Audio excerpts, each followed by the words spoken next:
शेख अयाब जो जेको इल्मी अदबी किरदार आहे, पहिरीं दोस्त ॿुधायो कि हिन सदी जो तमामु वॾो शाइर हो। शेख अयाब जी शाइरी हुबुल वतनी खां वठी मग़ाइमत ताईं, मग़ाइमत खां वठी इनकलाब, रोमांस ताईं, शेख अयाब जी शाइरी में न रुगो फ़िक्र बल्कि आउं सम्झां थो शायदि अयाब जी शाइरी सॼी सिंध जो मुशाहिदो हुई। ऐं अयाब जी शाइरी में सिंध जो फ़िक्र समायल हो। सिंध जे नौजवान नस्ल जे लाइ केतिरियूं ई राहूं निर्वाह थियल हुयूं ऐं नौजवान नस्ल जे लाइ उन हिकिड़ो भरपूर उत्साह ऐं शऊर जो पैगाम पिणु ॾिनो। जॾहिं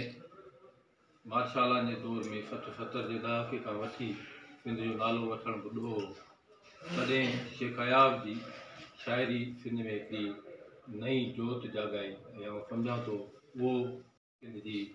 अॻुवाणी ऐं रहनुमाई वारो किरदारु अदा कयो। उन तवसत सां आउं सम्झां थो शेख अयाब थोरे सिंध जे ॿियनि खोड़सारनि शाइरनि खे, तकलीफ़ वारनि खे यादि करणु, उन्हनि खे भेटाऊं अर्पणु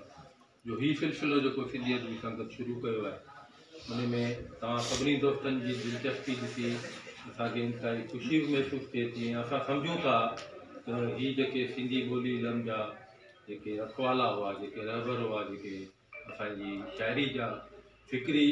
अदब जा फ़िक्री वारिस हुआ, अदबी मोर्चनि जा धनी हुआ, जेके उहे लहणनि बि था असां खां। उन्हनि जेको पंहिंजो किरदारु अदा कयो, असां उन किरदार खे न रुगो यादि करियूं, न रुगो सारायूं, पर उन किरदार मां उत्साह बि हासिलु करियूं ऐं उत्साह खे असां पंहिंजे अमली ज़िंदगी जो हिसो बनाए सिंधी अदबी संगत जे काफ़िले खे हिकिड़ो भरपूर ओज ऐं उरूज ॾियणु रखियूं। तव्हां सभिनी दोस्तनि जी महिरबानी। जीअं सिंधी